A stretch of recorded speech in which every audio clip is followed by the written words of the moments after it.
4-bab. Qimorvozning hikoyasi. Kecha jimjit. Bir gün yo'l yurib hargan karvan uchiq dalada gira bo'lib yotmoqda. Hammasi eg'ir uyquga ketgan. Dala jimliqini faqat ot uloqlarining bo'g'iz chaynagan ovozi bilan beab yetib qolganlarning xo'raklarla buzib turadi. Çöl osmoniga oy chiqdi. Yiroq qupuqdan ko'tarilgan to'lin oy muallaqda nur chashmoqda. Yulduzlarmi surlik osmon bo'shlig'ida jimmida chaqnamoqda. Atrofdan shabnam hidi ko'tarilib, Yelimshoning o'yg'oq qalbiga bir xil rohat tuyg'usi baxsh etdi. "Texi chuqulmadingmi?" so'radi Yelimsho yenida yotgan Akbarning hasratli qursinishini anglab. "Yo'q", dedi Akbar sal o'ri bo'lib. "Nemishqa? Yurtni o'ylayapman. Onamni ko'rgim keldi." Onun ovozi miskin va titrangi edi. Akbarning tong shabnamidek pokliqqa, sabiylik to'lgan bu hasratlik so'zi kutilmaganda Yelimshoning yurak bag'rini tirnab o'tdi. Uning ko'ziga ashu Namrat Qozonchi Yorbeshi mahallasidagi ishiklari qaygan, qora suvoqliq, pakar uy bilan ashu uydagi ahvosh, mukchaygan, ko'zi ojiz, notavon onasi ko'ringandek bo'ldi. To'g'ri, uningmi bir chaqlarda asli qolg'udek illiq makoni, g'amguzar onasi va vafodor xotini bo'lgan. Texi uning nom nishonni uzib qo'ymay turadigan Oyimgul ismli bir o'mak qizimi bu dunyoga ko'z ochgan. Lekin ular hozir Yelimshoh uchun burun ko'rgan shirin tushtakla tuyuladi. Chunki o'sha g'amguzar ona tapdan chiqqan mushu kaj tala yolg'iz o'g'ilning dardida to'la yig'lab, bu dunyoning xo'vliqini ko'rmay, ishtiga uning oldida olamdan o'tgan. Vafodor xotini bo'lsa, Yelimshohning qaram va talviligi bilan qo'ldan chiqib ketgan. Heliqi umoq Narsida qizi bo'lsa, ota-onaning mehridan mahrum bo'lib, cho'ng onasining qo'liga qolgan. Bu mudihish xotirlar ko'nglidan kechgan Yelimshoh qattiq bir ah urib, ulug' kichik tindi. Uning bunday azobli holati Akbarning diqqatini tortdi. U gavdasini yerim ko'tarib, Yelimshohning oy nurida chaqnab turgan hasratli ko'zlariga qarab so'radi. "Nim bo'ldi Yelimshoh aka? Bak oq chekib ketding-ku." "O'zimcha", dedi Yelimshoh dastlab parvosizlik bilan. Keyin ko'nglidagi gaplarini mushu yurak tuyg'un baliga aytib, ichini bo'shatmoqchi bo'ldi-mu qandoq? Ostig'ini so'radi. "Anglag'ing bormi?" "Anglayman. Nima gap bo'lsa aytqina Yelimshoh aka", dedi Akbar ham erkalab, ham qiziqib. "Paranglashmasak bu gechini tangat qilmoq baxtas o'xshaydi." Yelimshoh yana bir qitim xursindi. İç-içidan ko'tarilib chiqayotgan iztirobli bir tuyg'u uni beorom qilatdi. Dalada odamni andiktirguchi bir xil jimliq va xomushlik hukm surmoqda. Simob ranglik oy nuri zaminni yo'ritib, o'yg'oq dillarni erkilatmoqda. Yelimshoh mana shundoq jimliq va xilvat ichida hikoyasini boshladi. "Mening shundoq baxtsiz kunlarga kelishim ro'zini saqta peshonamga putilgan ekan. Men 9 yoshda tamaki chekishni o'rgandim. 15 yoshda bang tortdim. 17 yoshga kirmayla qimorvoz bo'lib ketdim. Qimor degan qiziq nima? Ba'zida otliq kelib piyoda ketsan. Ba'zida piyoda kelib otliq ketsan. 30 yaşga kirgan vaqtimda 4 darvozali nomim bor qamavoznochi otilib ketdim. Orqamda bir necha chapanchilar agishib yurdigan bo'ldi. Har qanday mendan tap tortdi. Mendek odam uchun oila tashvishi, bola chaqa dardi deganlar bir tiyin edi. Ko'nglim hamisha shahona saroy, g'amsiz turmush va bog'u eramlarda yuriydi. O'zim xon, o'zim bey yashaydim. Lekin bundoq omad, bundoq nusrat menga hamisha nisb bo'lavermadi. 2 yilning oldidagi bir qatimliq cho'ng tavkada bütün pullarimni yo'qotib, oxirida xotinimni muftirib etdim. Shu gaplarni qilib etib, Elimshahning burni echishdi. Ko'zining chaniqi qizardi. Lekin yig'lamadi. Men uni yaxshi ko'ratdim. U 7 yoshli qizim Oyingulning onasi edi.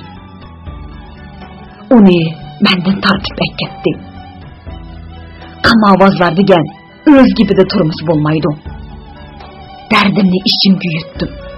Lekin bundoq uyatliq ishqa onam chidamadi. U kasal bo'lib yetib qoldi. Davolatay desammi, unimay 2 oydan keyin o'lib ketdi. Qizim bo'lsa tirik yetim bo'lib qoldi. Shu kunlarda men tushkunlashib ketdim. Jahon xalqiga aralashmaydim. Ota-ona, xotin boladan ayrildim. Urug' tuqqanlarimiz yo'q edi. O'z-o'zimga tuqqan, o'z-o'zimga ulpat edim. Ko'p o'ylagandan keyin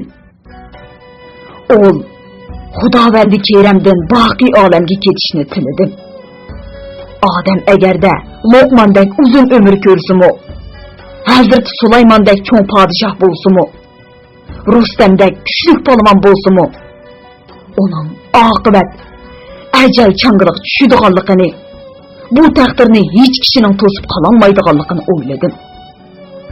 Lekin yaxshi nom qoldirgan kishining eti o'chmaydiganligini, kishilarning uni obdan nomlar bilan ataydiganligini o'ylab, yangidan odam bo'lish xayolig'iga keldim. Lekin bularning hammasi xayol edi. O chaqda qo'limdan hech ish kelmaydi. Manzilim qorong'u, o'zim naqobil edim. Dal shu kunlarda tush darvozalik soqchixonning boshlig'i chaqirtib qoldi. Borsam bir vazifa topshirdi. Elimshah so'zdan to'xtab, yiroqlarga ko'z tikdi. Uning nazari o'tkir, lekin sovuq edi. Anglayotganinglar, beli qutoridan anglatilayotgan ovozliq asarlar sahifasi. Elimshahning hayoti nodonlik, mardlik va nurg'un ochiq-chuchiq xotirlarning sirliq yiplaridan to'qilgan bo'lib, uningda inson hayotidagi hash-pash degich o'tib ketadigan o'tkinchi ishlarmi, odam qalbiga mangu o'rnab qoladigan baxt va baxtsizliklarmi bor edi. U o'zi uchun ro'shan bo'lgan bu pinhon sirlarni hech kimga aytmay, aslimlar daryosining cho'nqur eqinida yo'shirib kelgan edi. Heli qisoqchixona boshlig'ining ismi Emir edi. Deb so'zini boshladi Elimshah osmonga qarab yetib. Xalqlar uni Emir Sojong deydi. U meni ishxonasiga boshlab kirib, eshikni taqidi va yenidan tapanchisini elib, shiraga taqqidi qo'ydi. Sojongning hech gap yo'q bundoq hayvi ko'rsatishidan mening bir oz achchig'im keldi. Men burun bu odamlar bilan to'la hapilishib, pishib ketgan edim. Ularning quruq hayvisi bilan ma'mandonliklaridan qo'rqib ketmaydim. "Sen pul lozimmi?" dedi u bir chaqda oldimga kelib. "Lozim," dedim-da, "O'lik gör, tirik pul kerak" deb qo'shib qo'ydim. "Undoq bo'lsa, qulqini dim tutib angla. Yaqinda bu yerga Makit, Yakan, Maralvish qatorliq joylardan cho'ng qimavozlarning kelganligidan xabar topdik. Sen mi anlığansan ne kaçan? Ras, ben mi anlığandım? Şunu yoşurmayla uçup ettim. Anladım. Mekittin, Ziyavuş, Yerkendin, Helim Doğ'a. Maral veşidin, Rozu Kutazlar kepti. Şundak, sen ularını tonuysan. Sen mi öz vaxtıda töt dervazı nam çıkargan çoğun qımavaz emes mi? Mana sana 5 milyon pul. Sen bunu desmayı qilib, aşılarının arasıga kir. Bizge ularının qaçan, qayerda tavuk tüzdüğanlıq xəvri lazım. Keyin bu 5 milyon pulның hemmisi özüңнің buludu. Bizge faqat xabarni dal va aniq bersaڭlı boldi. Bu gapni anglab, dilg'unliqda o'ltirib ketdim. Men shuncha yil qimavozlik qilib, endi o'z kasbimga, aqidamga osiylik qilaman. Buni sheriklerim anglas nima deydi? Meni vijdonsiz, nomardga chiqarib, bir tiyinga arzimas qilib atmamdi. Lekin shu kunlarda mening ahvolim bakmi o'sal edi. Bichara edim. Yo'qsizlik, xorliqdan o'lib olay desam, Shirinjondan kashmak ta'sidi. Uning ustiga mendek ba'zida boy bo'lib, ba'zida xor bo'lib o'tgan odam uchun beshiga kun tushganda o'limni o'ylash, chidamaslik, nomardlik sanaladi. Shu xiyollar bilan ko'ngil to'xtatolmay o'ltirsam, Emir So'jang meni ogohlantirdi. Bo'lsam berilgan yaxshi fursat, oz to'la xizmat ko'rsatib, burunqi gunohlaringni yo'yib ol. Xalqlarmo sening yaxshi odam bo'lganligingni ko'rsin. Bu gaplar birdilla dilimdagi qorong'ulikni ko'tirib atgandek bo'ldi. Turibla ko'z oldimga onamning mung bosgan mehribon chiroyi keldi. U mendan umr bo'yi yaxshi odam bo'lishimni kutib, yig'izlar ichida noumid o'lib ketdi. Onam hayot vaqtida men uning umidini oqlay olmadim. Endi bo'lsa-mu u xalqlarning "Yelimsha yaxshi yigit" degan gapini farishtalar orqali boqiy olamda turib anglab, ro'yi xush bo'lsa, mening ko'nglim orom topadi. Men shu xiyollar bilan g'ayratga keldim. Ko'nglimdan arsodlik ko'tarildi. Emir So'jang bergan 5 milyon pulni elib, gunohimni yuyish istikida soqchixonadan chiqib ketdim. Dilqut xazinasi. Men bu qimavozlarga nihoyat ta'sir yaqinlashdim. Ular ham zerak, ham qo'y edi. Orqada yuradigan chapanchillarimo yomon lufchaklar edi. Ular mening sungan qimavozligimni beradi. Shunga dastlab do'tikidek puli yo'q deb gumonlandi. Keyin yenimdagi 5 milyon naq pulni ko'rib ishandi. Endi ular tavkani qachon qayerda qurdiganligini noyat maxfiy tutdi. Bir necha kungacha hech ishdan xabar yo'q odamlardek bog' saylis qildi. Qo'y suyib, bazmi o'ynadi. Men ulardan ayrilmay billi yurdim. Hatto oshundoq bazmi barolat bilan o'tib ketdi. Men ularning tavuk qurdigan o'rni bilan vaqtini faqat shu yerga berishdan 2 soat burun berdim. Vaqt bakmi qisidi. Men ulardan uydan pulni elib chiqish bahonasi bilan orom tasda yarim soatdek ayrildim. Shu orliqda tiz harakat qilib, yetgohdagi heliq manga tunish uzun tura cho'qur gazirchining yiniga keldim. Emir So'jang agar o'zi bilan ko'rish bi'ab bo'lganda xabarni musha odam orqali yetkazishimni aytgan edi. Men uningga gazir purchaq olgan qiyofatda turib xabarni aniq yetkazdim. Tavka quriladigan o'rin qoqulliqdagi Reyim Qandal degan odamning beg'iydi. Hammamiz shu yerga taq bo'ldik. Bog' cho'ng bo'lmasa-mu, dal-daraxtlar bukkida edi. Kichkina ko'lning bo'yidagi shipanga gelam selindi. Bir qo'y qon qilinib, sho'rib selindi. Qimor qizib ketdi. Jazaxo'r, do'chiqchilar ko'p edi. Cho'ng qimavozlarmo bir-biri bilan baslashib, pulni ayimay tikishga boshladi.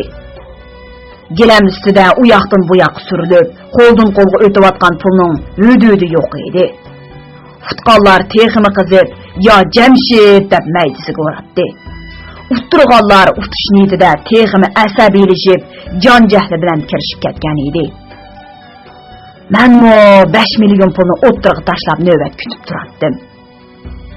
Dal shu chaqda bog'ning orqa temi tarafidan pang-pung qilgan ovoz bilan tang soqchilarning tomdan ortilib tushib, to'xta deb varqirganicha dupurlab kelayotganligi anglandi. Hammaylan aloqsadi bo'lib ketdi. Oşuqlar oşuq peti, pullar pul peti gilamning ustida qoldi. Qimavozlar jinni qutuldirish uchun hech nimaga qaramay badar qochdi. Menmo ular bilan billa bog'ning oldi tarafidagi tomdan ortilib chiqib ketdim. Aradan 3 kun o'tdi. Hamma ish besiqdi. Sirtdan kelgan qimavozlarmo dardini ichiga yutib, yurtiga tikivatdi. Shu chaqda men soqchixonaga bordim. Emir So'jang bilan ko'rishib, heliqi menga taalluq bo'lgan 5 million pulni so'radim. Nima deyapsan? Dedi u tarini turib. 5 million mush ishxonada qo'lingga berdim-ku. Sen yer pulning gapini qilyapsan. Seni qo'lga olmaganligimizga shukr qil. Bu yerdan tez ket. Sen bütün qimavozlarni boshlab bog'dan qochib ketding. Nima deyapti So'jang? Dedim men hayron bo'lib. Hamma ishning sening deganlar bo'yicha bajarganligim aniq tursa, men 5 million pulni dasmoyi qilib ularning ichiga kirdim. Keyin u pul gilamning ustida qoldi. Bo'ldi. O texmi qo'pollashib so'zlashga boshladi. Sen degan bir qimavozli ishak, qachon rost gap qilib boqqan? Bu yerdan chiroyli chiqar, bo'lmasa pushamay yaqarsan. Men har qancha eski bo'lsam-mo, o'zimning g'ururini dafsanda qilib boqqan emas. Bo'libmi bundaq nohaqchilikka, bo'zaq qilishga, haqoratga uchraganda chidab tura olmaydim. Shunga Emir So'jangni birdinli sallab og'zimni qo'yib etdim. "Hey, nima deyapsan? Sen So'jang bo'lsang o'zingga, mening beshimda sen elib yutadigan to'xshadi yo'q. Menda hozir issiq jondan boshqa hech nima qolmadi. Shu Xudodan boshqa hech kimdan qo'rqmayman. Sende insof yo'q ekan, manchilik vijdon yo'q ekan. Meni bilmaydi dema. Shu kuni tavqada 60 milliondan ortiq pul qolgan. Biz hamma narsani qo'yib qochdik. Senlar udum kelgan peti pulga o'zinglarni etishding. Endi kelib o'zing va'da qilgan 5 million pulni berishkim ko'zdan qiziryapti. Agar bu pulni bermasang, men bütün ahvolni hukumatga deb osh kuni tavqat qilgan. Hamma pulning hisobini olaman. Sen texi men bilan takallashmoqchimi? Sen qaysi hukumatga rizq qilmoqchi? Hukumat degan mana men. Sen bek haddimdan eshib ketma. Dedi Emir So'jang varqirab va ikki soqchini chaqirtib, meni tor qorong'u uyga solab qo'ydi. U yerda 2 kun yotdim. Hech nima bermadi. Oxir jondan to'yib, eshik tomlarini mushtlab, varqirab g'ovg'a ko'tardim. Bir Gunduboy meni yana So'jangning oldiga elib chiqdi. Bu qitim o menga tapanchisini tanglab hayva qildi. Ko'rdingmi? Taskini bassamla, mush yerda jondan judo bo'lasan. Hech kim seni davoyoni qilmaydi. Sen bir nomi bor, qimavoz, o'g'ri. O'likni ko'rib hukumatmi, xalqlarmi xo'sh bo'ladi. Lekin men sana yana bir qatam fursat beraman. Bu yerdan chiqib, og'zini yumib, chiroyliqcha jiningni jonat. Agar yana kichkina qing'ir ish qilib qo'ysang, o chaqda men seni bo'sh qo'yib etmayman. Bilib qo'y. Men mush qurolim bilan mush yerdagi hukumatning vakili. Qattiq g'azabim keldi. O'zim chuqurlik his qildim. O menga bakmi o'shiqchilik qilib ketgan edi. O'ziga tegishli puldan ayrilib, uning ustiga bo'za qilingan odam ayni poltidan yonmaydigan o'kizga aylanadi ekan. "Osson ota!" dedim men maydamni echib. "Odamni bundoq bo'za qilgan bormi? Bekordan 2 kun so'lidim. Bir temim so, bir burdan berbidim. Hukumat degan sen emas. Sendan boshqa hukumat bor. Sen shu kun oz deganda 60 million pul yig'ib olding. Men o'zim va'da qilgan 5 million pulni berishga qo'rsqan og'rib, meni bekor bo'za qilyapsan. Men hukumatga arz qilaman. Sening arzingni kim anglaydi? Sana kim ishiladi, ha?" dedi o meni masxir qilgandek damaqani qiqib. Sen degan cho'ng qimavaz, o'g'ri. Qimavaz o'g'rining gapi kim ishiradi, kim anglaydi? Ko'tongni qisib, bu yerdan yaxshilik chiqib ket. Shundaqda Sojang meni dushkalab, ishtirib chiqarmoqchi bo'ldi. Men rostli jondan to'yib, uningga varqiradim. Men hech yerga bormayman. Nochi bo'lgandikan ol. Mush yerda turg'izib jinimni ol. To'ydim bu jondan. Meni etib bitir. Buni nimish aytibetding deydigan so'roq kelsa, bu dunyoda ko'rarsan. Bo'lmasa, men u dunyoda sendan hisob olaman. Shundaq deb turib oldim. Mening paylimning yomonligini ko'rib, u sal bo'shadi. Yondi ko'yga chiqib ketib, kimlar bilandir so'zlashib, bir chaqda eski qog'ozga o'ralgan 5 million pulni ko'tarib kirdi. Mana, bu pulni ol. Dedi o do'q qilgandek pulni oldimga tashlab. Ikkinchi ko'zim ko'ringuchi bo'lma. Men pulni elib, bo'ldilar. Bu haq bilan aytishivermay, endi yo'limga mangay deb o'ylab ishxonadan chiqdim. Va soqchixonning o'ylisidan o'tib, cho'ng darvozaga boradigan qorong'i dalonga kelganda, nadindir 3 soqchi paydo bo'lib, hayt-huytigicha qo'limdagi pulni tortib olib, dumbamdan ishtirgunicha yonboshlarimga tepib, darvozadan chiqardi-da, eshikni taqib oldi. Men nima qilishimni bilmay turib qoldim. Shu chaqda men bularning hammasining tili bir ekanligi, o'tgan kishida naqsdi, qimovoz tutish emas, pul bulash ekanligini, o'zimning bularga o'yinchiq bo'lganligimni bilib, qattiq g'azabim keldi. Achchiqimda darvoza qiqib varqirab, ular bilan yana elishmoqchi bo'ldim. Lekin unda qilsam, bu yerga odam yig'iladi. Ular yana meni tutib, soqchixonni qalaymi-qallashtirib etdi deb so'lab qo'yishi mumkin. Shunga men o'z-o'zimga oldirma ilimsha. Ular seni shundoq ahmoq qilib bo'zak etgan yerda, senmi bir amallarni qilib, ulardan dardingni olmamsan, cho'qim ol deb hay berdim. O'ch elish xiyolida chora izlab bir necha kun o'tib ketdi. Bir kuni qum darvozada osh qo'rsoq qo'yinib yursam, 17 yoshlardagi put-qo'llar qasmoq, o'ruq bir bola qeshimga kelib, "Aka, tapancha olamla?" deb asta so'radi. Men qiziqib, "Qani tapancha?" dedim. U qo'ynidan bir parcha lataga o'ralgan qaramto'l kichik tapanchani chiqardi. Men tapancha deganni kinoda, askar bilan soqchining qo'lida ko'rgan bilan qo'limga elib baxmagan. Qo'limga elib baqqanim pichoq bilan kaltak edi. Lekin shu chaqda heliq tapanchaga qarab, ko'nglimdan yollanadi bir fikr o'tdi. To'xtag'ana, Emir Sojang degan kispurush meni qo'lidagi osh tapanchasiga taynib bo'zak etdimi? Qani endi men undaq qazonga mundaq jimish qilib baqay. Men shu xiyol bilan heliq boladan so'radim. "Tapanchang qancha bo'lgan? O'qib bormi?" "5 boy o'qib bor. O'q bilan tapanchaga 2 million bersilar bo'ldi, aka." Bala shundoq dedi. 3 million beray. Lekin nesi? Dedim men uni bir chetga tortib. U menga bir hayron bo'lgan, bir qiziqqan holda bir bas qarab turib qoldi. "Sen meni tanımsan?" Onundan so'radim. "Tanıyman aka." dedi u menga xeli ishonch bilan qarab. "Sizlar Helim Shah degan noch shu'u Bilqut xazinasi. Ondaq bo'lsa menga ishon ukam." dedim men uni xotirjam qilmoqchi bo'lib. 3 million pulingni nerisi 4 kun, berisi 2 kun ichida qo'lingga takkizaman. Gapim gap. Bugun tilxat desang tilxat beray. Bala bir oz o'ylanib turib, keyin tapanchani qo'limga berdi. "Men sizlarga ishonaman aka. Nochi degan gapida turdi."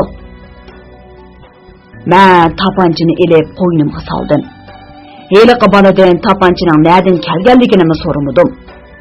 O kunlarda ba'zi askar va soqchilarning yoshirinch qurol yaraq sotadigan ishlar bor edi.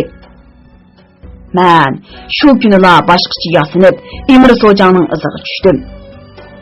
Uning uyining to'ri yavog'da ekanligini bilib oldim. Atsi Emir uyda yo'q vaqtda divani qiyofatiga kirib, uning eshik oldida sadiq tiladim. Uydan yosh, chiroyli bir cho'kan chiqdi. Bu uning ikkinchi ayolidek qiladi. Cho'kan ishni ichib, men bir parcha nonni tusundi. Men nihoyat tiz nazar bilan uning o'ylasini, mehmonxonasini va manzar uylarini ko'rib oldim. Keyin qo'shnilarning ahvolini kuzatib bildim. Emirning uyiga kirishning birdan-bir yo'li qo'shnisining eshik oldidagi ujma daraxti orqali avval qo'shnisining uyiga chiqib, siraj tomdan ortilib, ondan uning uygisiga tushish edi. Emir So'jang har kuni xotini bilan manzar uyda yotadi. 3-kuni kunduzda qimqim bozorga berib, u yerdagi bir tunishimdan soqchilarning ko'ni chapini bilan shapkisini nesiga oldim. Kechda Emir So'jang toki uyga kirib ketguncha orqasida yurib kuzatdim. Yarim kechagacha shu mahalda oylanib yurib, jesakchilarmo uyquga ketgandan keyin ujmidan ortilib o'g'ziga chiqib ketdim. Siraj tamdimmo shap chiqarmay ortilib tushib, Emir So'jangning manzar uyining oldiga keldim. Eshik ichidan taqoqliq edi. Ammo darizning bir qanoti ochiq edi. Men nihoyat chaddaslik bilan darizdan etilib kirdim. Emir So'jang uyquliqda o'ndarab qo'rqib, "Kimsan?" deganicha uduqib ketdi. Men uni ostimga bosmoqtab, topanchini peshonasiga teradim. Emir titrab ketdi. Xotini qo'rqib varqirmoqchi bo'ldi, og'ziga lo'ngi tiqib, chiroq yiqishini buyurdim. Xotini yavaşlık bilan berib panarni yoqdi. Ondan men uni bulondagi qoznoqqa solib etdim. "Emir So'jang," dedim men endi uni erkinroq qo'yib. "Pulga o'tiramsan, jong'imi?" "Jonga, albatta jonga," dedi u titrik texichi besilmay. "Undaq bo'lsa, uyingdagi naqd pulning hammasini chiqar."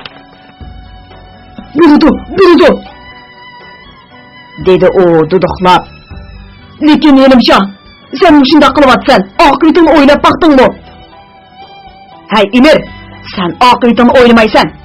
Men oqibatimni o'ylamdiman," dedim uning gaplariga zardam qaynab. "Sen qanday qilgan bo'lsang, men shunday qilaman. Sen to'la chishimga tegmas So'jang. Mening ayol zoti qishimga barmog'im qo'zaq bo'ldi.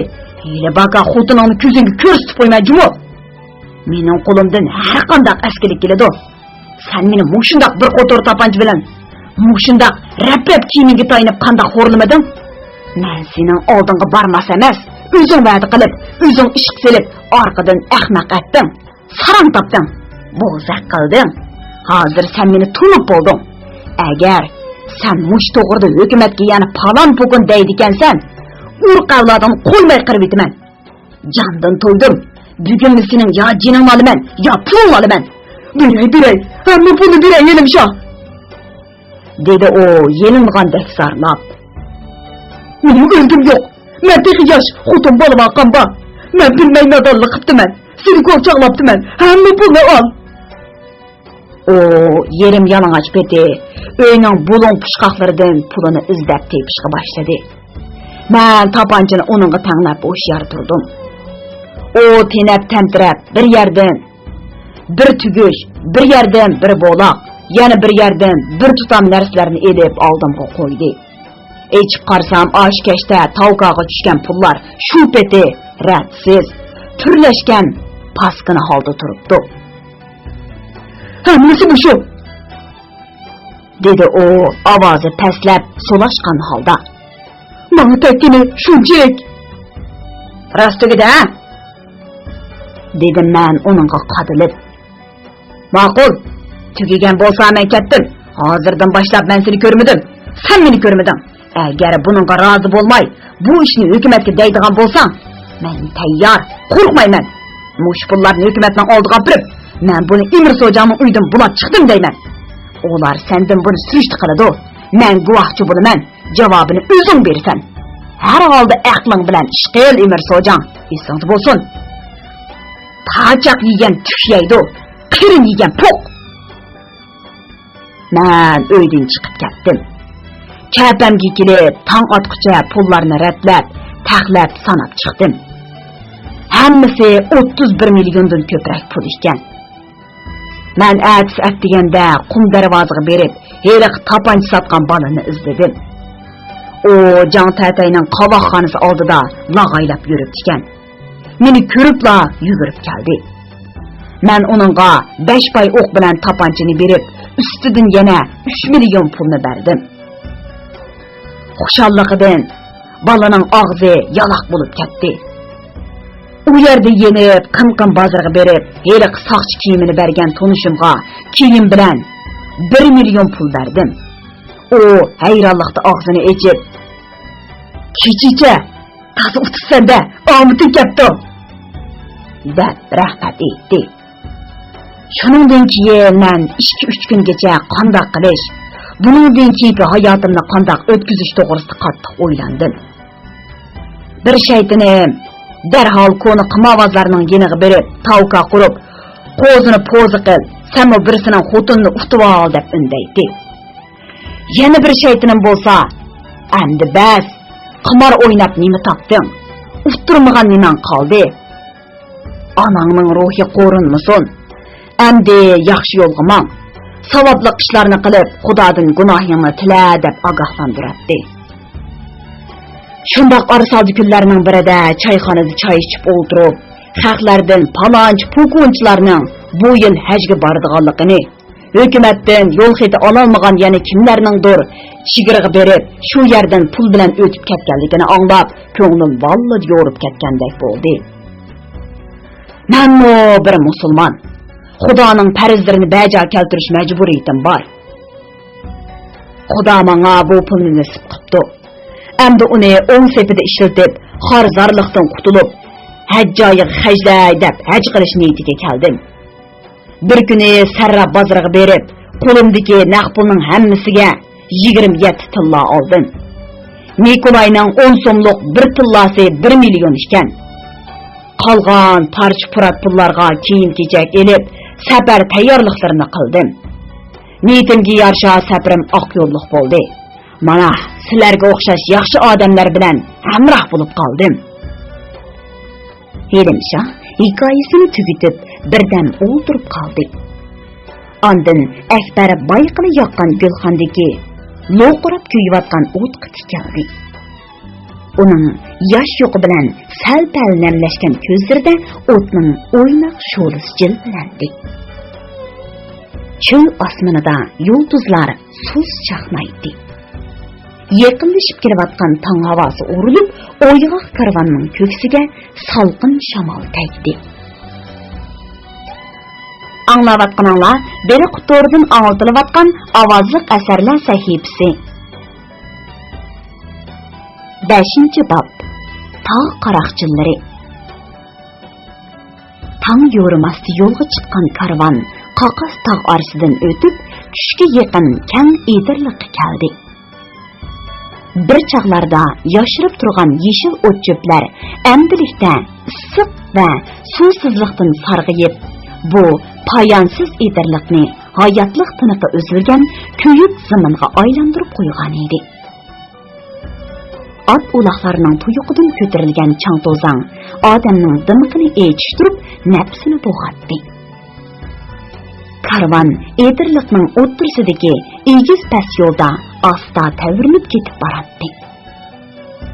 Issiq va horg'inlikdan solashgan kishilar yiroq safarning mushkulotlarini o'ylab, ansizlik ichida mang'atdi. Lekin ular osh xatarli tog' orasidan omon-eson chiqib olganliklaridan xushal edi.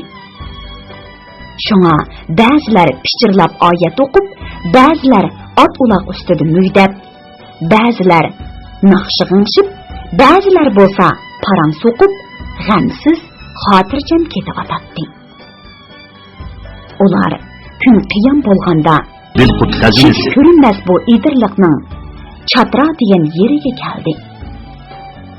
Bu yeri egiz past to'pilik edi. Yo'l birdan pastga tushib, birdan yuqori ko'tariladi. Havo texini isib ketdi. Quyosh chaqnab turgan ochiq osmonda aş bürkütler çarıq urub aylanatdı. Ular gah oqdek uçup pastga sho'ng'iydi, gah shiddat bilan yuqoriga o'rlaydi. Ba'zida panjirlarda tepshaklagan to'shqon yoki ochliqdan shumshib qolgan tulkini qamallab qayoqlargadir g'oyib bo'ladi. Karvan turnalardek so'zilib mengib bir to'plikning ustiga chiqqanda o'ng tarafda ko'z yetim yerda ko'tarilgan quyuq chang to'zanni ko'rdi. Hayal o'tmay otlarning dukurlagan ovozi, ondan 7-8 otliqning o'zir tarafga qarab bostirib kelayotganligi ma'lum bo'ldi. Karvan to'plikdan tushib, quruq o't-cho'plar qoplagan to'p-to'z bir maydonga kelib to'xtadi. Angacha heliqi otliqlarmi ularning oldiga kelib bo'lgan edi. Qo'llarga nayzi qilish elib, karvanni 20-30 qadam yerida qo'rshovga olgan bu yegani 10 otliq tog' qaroqchilari edi. Kiyimlari g'alita, chiroyi surlik, ko'rinish yovuz, otlari sarxil bu odamlarning qo'lidagi qilich nayzilar kun nurida parqirab ko'zni chaqatdi. Karvanni qo'rqinish sarosima bosdi. Tuyuqsiz yuz bergan bu mudhish ish ularning ko'ngil oromini buzib, g'ulg'ulg'i selibdi. Ularning bo'shashgan jismiga bir xil umidsizlik bilan hasrat titrigi o'lashdi. Ayollar voydab endi tugashdiq deyishib alla-kalla ko'tirdi. Ba'zi qiri ojiz odamlarmi "Ah xudo, sho'rimiz qursin" deyishib aloqsada bo'lishib ketdi. Karvanni o'ttirga elib, yiroqdan xuddi tapqa etilmoqchi bo'lgan quzg'undek bozlashib turgan qaroqchilar odamning quloq mingisini yegidek chirqirab, sat ovozda varqirashdi. Bu ovoz na'ladindir yana aks sado paydo qildi. Bu ularning dastlabki hayvi ko'rsatishi edi. Qaroqchilarning orasidan oq bo'z orqamoqqa minib olgan birisi bir necha qadam oldiga keldi. Turqidan bu ularning otaminidek ko'rinadi. U gavdilik, seriq soqol, sap odam edi. Uning qo'ng'ir rang chiroyi go'yo yuziga kelarning terisini kiydirib qo'ygandek batrang surlik edi. Eliqi odam qo'lida o'rg'oq shakllik agri qilishni yalang'ochlab tutib olgan edi. Elimshoh dastlab uningga, ondan boshqa qaroqchilarga zansilib qaradi. Ularda haqiqatan pichoq, nayza va qilichdan boshqa qurol yo'q edi. Elimshohning ko'ngli joyiga tushdi. U endi bular bilan qanday elish ustida o'ylashga boshladi. Agar hushyor turib, tam ishlatib ularni yo'l kesaki dastalasa, ulardan cho'qim omon-eson qutulib ketgili bo'ladi. Hozir bu karvanda o'z bilan Qosim To'ygandan boshqa qarg'i kelgidek tuzuk odam yo'q edi. Demisimi, bularning ko'pinchisi beshidan issiq sovuq o'tmagan, turmushning qiyiqil sovuqlariga uchramagan, mo'lli sifat, mahzun mijoz odamlar edi. Ular birarsi bilan so'qishish tugul, so'qishganni ko'rsa yoqsini tishlaydigan, qonni ko'rsa ko'ngli aynaydigan rayish mu'minlar edi. Bularning ichida faqat g'ujumo'llar hozir ancha qo'rqmay, xotirjam holatda turadi. Uning atrofidagilarga alanglab, talvalachi qarashlardan qandoqdir beg'amlik va oz-to'la ishchiqorlik alomatlari chiqib turadi. G'ujumo'llar ko'nglida "Qaq bo'g'darasa, o'qcha payda" deb o'ylab, bu safarda yolg'iz o'zining ziyon tortmay, boshqalarningmi oz-to'la ziyon tortib beqishini xohlaydi. Shuni u boshqalar jon qayg'usida vahimaga tushib, to'xtamay durd o'qib, Xudodan omonlik tilayotganda, "Bu qaroqchilardan kelsa, molga keladi, jonga kelmaydi. Sizlarimiz ziyonning ta'mini tetib beqinglar. Hurmatli hamrohlarim, sizlarni tetib beqinglar" degan zaharxandi fikrni ko'nglidan o'tkazdi. Qaroqchi boshlig'i bir narsalarni deb varqiradi. uning chekchaygan ko'zlaridan o'limning so'g'uq nuri yaltirab turardi. Qaroqchi boshlig'i kishilarning o'ziga qarab g'ang'iqib turganligini ko'rib, bular hajga manqonlar. Cho'qim arabcha biladi degan xayol bilan arabcha yomidab so'zlashga boshladi. Agar bizga qarshilik qilmay, mal dunyoyinglarni bersanglar, jininglarga tegmaymiz. Bu yerda salomat o'tib ketsizlar. Agar qarshilik, joyillik qilsanglar, jastinglar osmondagi ovshu burkutlarga yam bo'ladi. Bu so'zlarni Akbar tushundi va boshqalarga aytib berdi. Hey bola, sen yana hammasiga ayt, dedi qaroqchi boshlig'i Akbarga varqirab. Darhol oltin kumushlarni bir yerga, rax gazmonlarni yana bir yerga tashlasin. Kishilar nola faryod qilishga boshladi.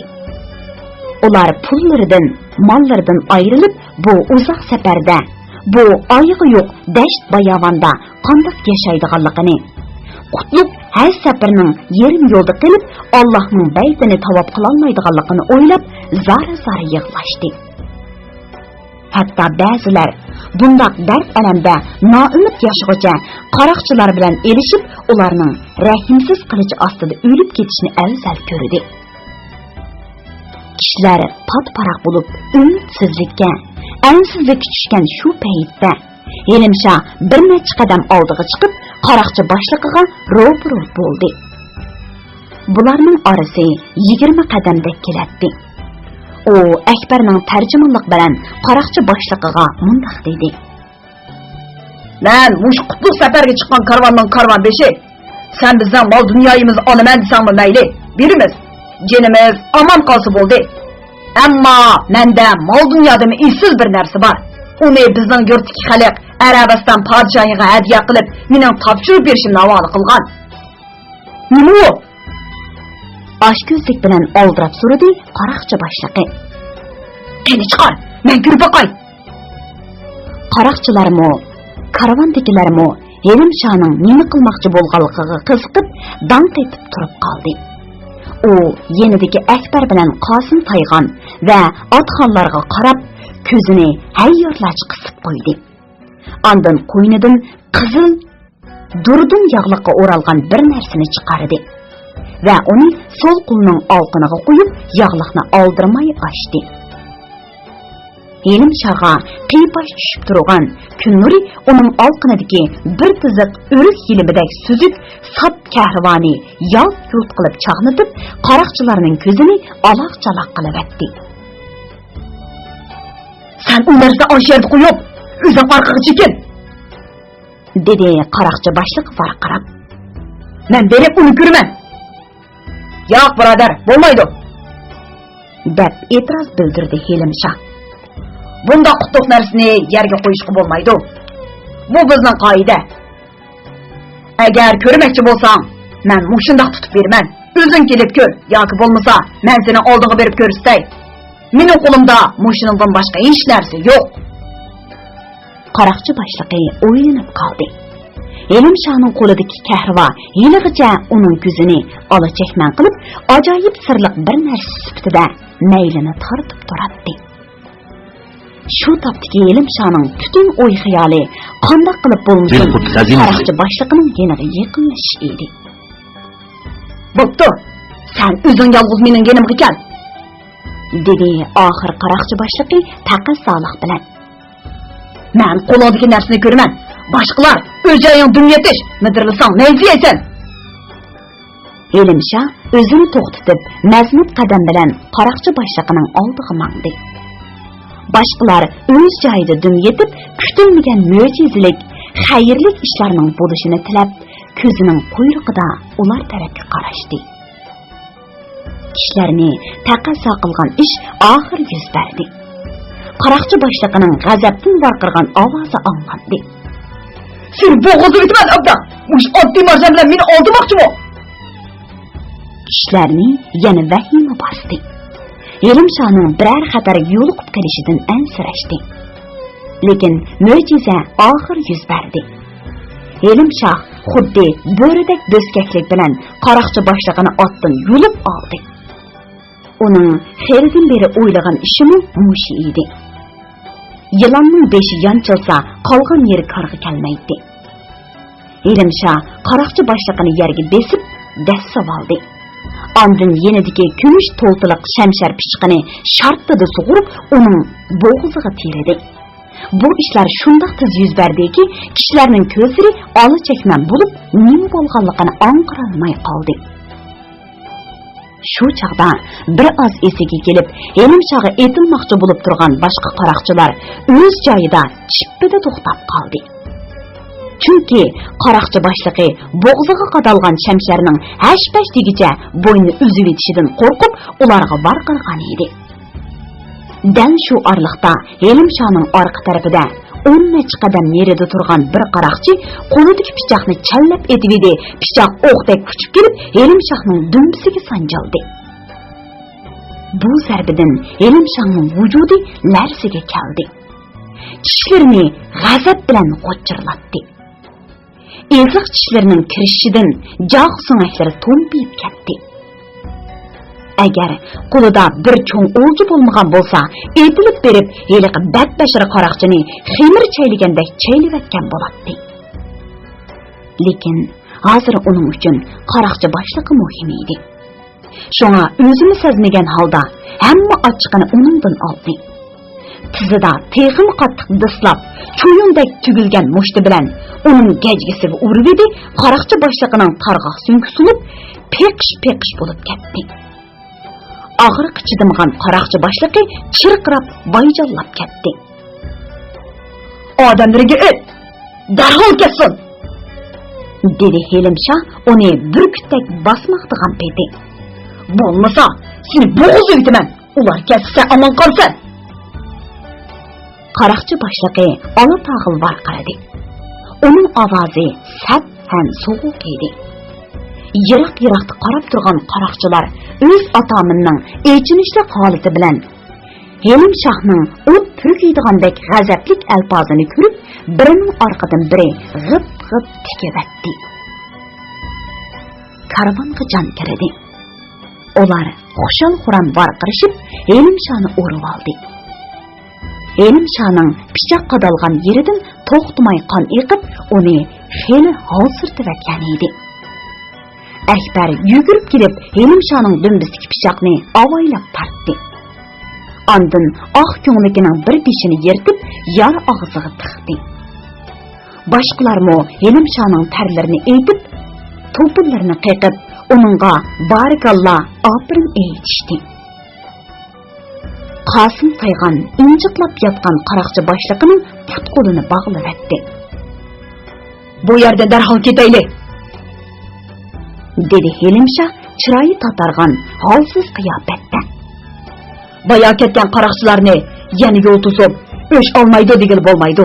Shunga mao atamanni go're kelib mangayli.